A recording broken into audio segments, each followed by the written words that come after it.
কলকাতা পৌঁছেই পরের দিন সকালবেলা ঘুম থেকে উঠে নিচে গিয়ে দেখি বাবু মানে আমার শ্বশুরমশাই নিয়ে এসছে চিকেন। কলকাতার চিকেন খাওয়ার মজাই আলাদা। তারপর তো ভালো করে চিকেনটাকে ধুয়ে এখানে আমি মশলা কষে চিকেনের প্রিপারেশন করছি। তারপর আমি যেহেতু পেয়ারা ভালোবাসি তাই বাবু আমার জন্য নিয়ে এসেছিলো এই পেয়ারাগুলো। পেয়ারাটা খেতে এতটাই টেস্টি ছিল।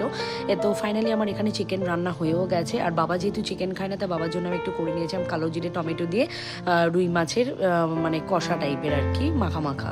এরপর খাওয়া দাওয়া কমপ্লিট করে উপরে গিয়ে দেখলাম পার্সেল কিছু এসেছিলো, তো ডুকুর জন্য একটা হোয়াইট কালারের শুজ আমি অর্ডার করেছিলাম। শুজটা খুব ভালো এলো। তারপর খাওয়া দাওয়া করে বাবারা বেরিয়ে পড়ছে, খুব মনটা খারাপ, বাবার ভাই আজকে চলে যাচ্ছে।